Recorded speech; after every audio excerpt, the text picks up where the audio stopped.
ग्वालियर में शनिवार को हुई सनसनीखेज हत्याकांड मामले में वारदात के वक्त दिल दहला देने वाला एक लाइव मर्डर का वीडियो सामने आया। मामले में पुलिस ने जानकारी देते हुए बताया कि रविवार देर रात कटोरा ताल पर बाइक पार्किंग के विवाद में एक युवक की चाकू मारकर नृशंस हत्या कर दी गई। पुलिस ने 7 आरोपियों को नामजद किया है, जिनमें से 3 आरोपियों को गिरफ्तार कर लिया गया है। अब तक की जांच पड़ताल में पुलिस को जानकारी मिली कि सभी आरोपी कटोरा ताल पर चौपाटी में लगने वाले ठेलों से जबरन वसूली करते थे। घटना की रात भी कुछ ऐसा ही हुआ था। पकड़े गए आरोपियों ने बताया कि आरोपी सौरभ खटीक के घर दारू पार्टी चल रही थी। इसी पार्टी में बीच में उठकर सौरभ और पीयूष लोधी कटोरा ताल पर ठेलों से उस दिन की वसूली करने के लिए पहुंच गए। इसी वक्त शर्मा भी अपने दोस्त के साथ वहां पर कॉफी पीने के लिए पहुंच गया। यहीं पर बाइक की पार्किंग को लेकर विवाद हुआ तो दोनों पक्षों ने अपने अपने लोगों को कॉल कर बुला लिया, जिसके बाद एक युवक की चाकू गोदकर हत्या कर दी गई। तस्वीरें आप देखिए किस तरीके से एक दूसरे पर मार पिटाई की जा रही है। देखिए किस तरीके से एक दूसरे को मार रहे हैं। 2 पक्ष हैं जिनमें झगड़ा हुआ, पार्किंग को लेकर ये झगड़ा हुआ था, गाड़ी खड़ी करने को, बाइक खड़ी करने को। देवश्री माली इस खबर पर ज्यादा जानकारी के साथ जुड़ गए हमारे साथ।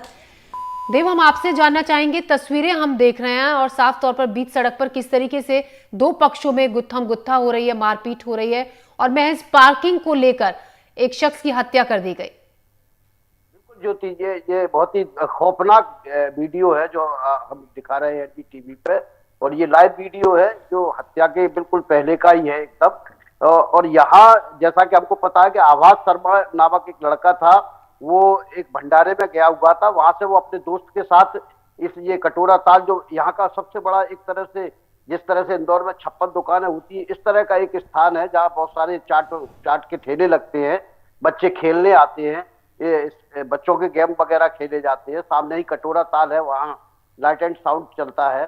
तो वहां ये लोग कॉफी पीने गए और ये जो अपराधी हैं, हत्यारे हैं, ये लोग वहां चौथ वसूली करते हैं और शराब पीने के लिए पैसा दुकानदारों से जबरन लेते हैं।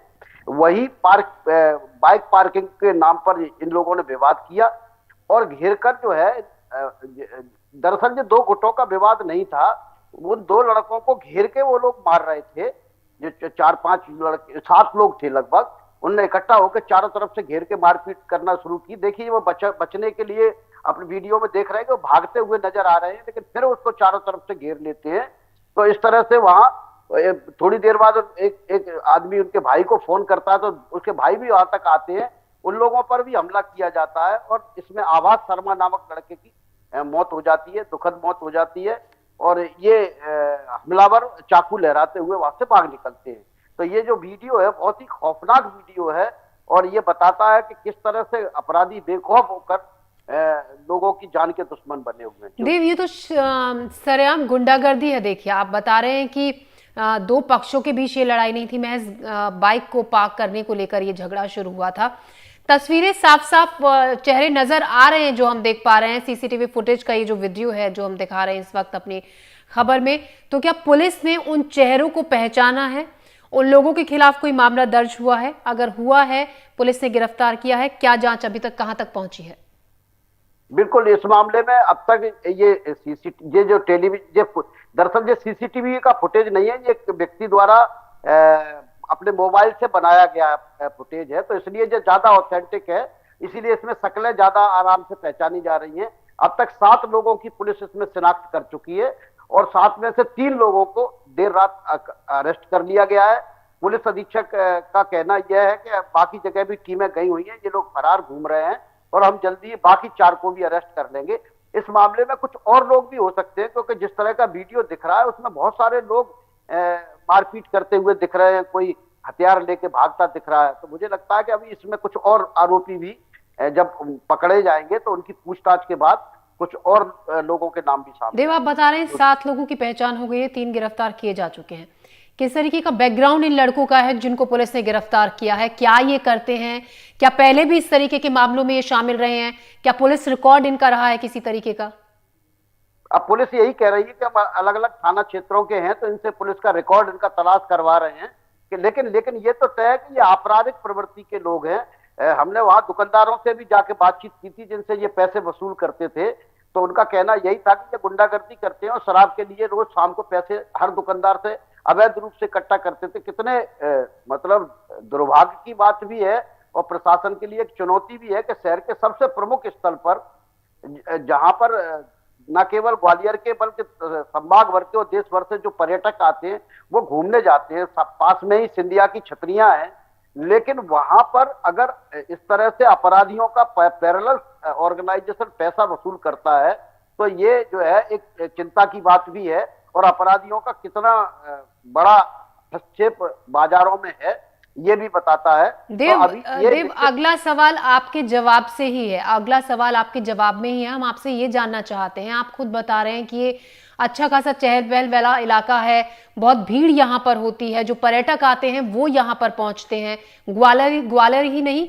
बल्कि जो बाहर से भी आते हैं, आसपास के क्षेत्रों से, आसपास के राज्यों से यहाँ घूमने फिरने पहुंचते हैं। ऐसे में क्या पुलिस पेट्रोलिंग इस इलाके में नहीं होती है?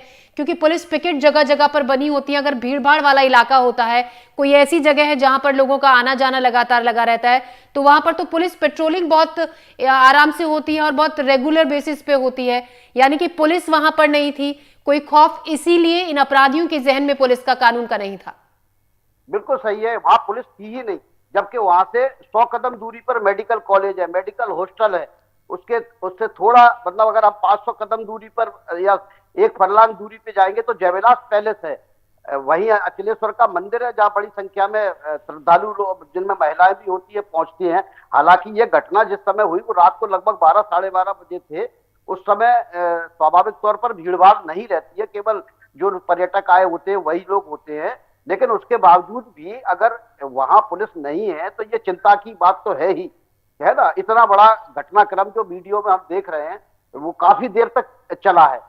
देख, भले ही वीडियो हमारे पास छोटा है लेकिन ये घटनाक्रम लगभग आधा घंटे तक चला है, क्योंकि मृतक के भाई जो है लगभग 1 किलोमीटर दूर से बाइक से उसको बचाने के लिए पहुंचे हैं और इसने भी अपने जो अपराधी दोस्तों को बुलाया, वो भी वहां पहुंचे। तो निश्चित तौर पर ये घटनाक्रम कम से कम आधा घंटे चला है और आधा घंटे में पुलिस की कोई भूमिका वहां दिखाई नहीं दी। और सबसे ज्योति में एक बात और बता दूं कि इस घटना के 15.5 घंटे बाद इसी इलाके में एक वार्ड बॉय को भी चाकू मार दिए गए। मतलब घटना के बाद भी अपराधियों के हौसले बुलंद नहीं हुए और पुलिस की व्यवस्था में कोई सुधार नहीं हुआ। तो ये बहुत चिंता की बात। जी बिल्कुल, हैरान करने वाली बात है। कहीं ना कहीं सवाल कानून व्यवस्था पर खड़े होते हैं। देव, जैसा कि आप बता रहे हैं कि इस वारदात के बाद भी दोबारा से एक और हमला हुआ है, एक वार्ड बॉय पर चाकू से हमला किया गया है। क्या ऐसे में आपकी सीनियर अधिकारियों से, जो पुलिस के अधिकारी हैं, जो आसपास थाना पड़ता है, बात हुई है? क्या उनका कहना है कि क्यों यहाँ पर पुलिस पेट्रोलिंग नहीं थी? कहाँ पुलिस के जो ड्यूटी पर यहाँ पर पुलिस वाले तैनात होते हैं वो उस वक्त कहाँ पर थे? नहीं, उनका कहना यह है कि चूंकि यहाँ तो पुलिस की जो पार्टी थी वो अचलेश्वर पर लगी हुई थी, अचलेश्वर सावन का आखिरी समय था वहां और भंडारों का आयोजन चल रहा था, तो ज्यादातर पुलिस पार्टी वहां लगी हुई थी। वो थोड़ी ही दूरी पर है और वहां तक खबर नहीं पहुंच पाई। उनका ये भी कहना है कि जैसे ही खबर मिली है पुलिस पहुंची है, स्वयं एसपी वहां पहुंचे, एडिशनल एसपी वहां पहुंचे हैं और उस घायल को ले जाके जो है हॉस्पिटल भी ले गए। हालांकि दुर्भाग्य से बचाया नहीं जा सका। तो उनका कहना यही है कि उस दिन सोमवार के आखिरी समय चल रहा, सावन का आखिरी समय चल रहा था। सावन के बाद बड़ी संख्या में भंडारे चल रहे हैं मंदिरों पे, ये भंडारा भी अचलेश्वर पर चल रहा था, तो उस इलाके की ज्यादातर पुलिस भंडारे के मंदिर पर मौजूद। देव श्रीमानी, आपका शुक्रिया तमाम जानकारी के लिए। तो हमारे संवाददाता देव हमें जानकारी दे रहे थे किस तरीके से एक शख्स को महज बाइक पार्किंग को लेकर चाकू गोद कर उसकी हत्या कर दी गई। फिलहाल पुलिस ने 3 लोगों को इस मामले में गिरफ्तार किया है और जांच शुरू कर दी है।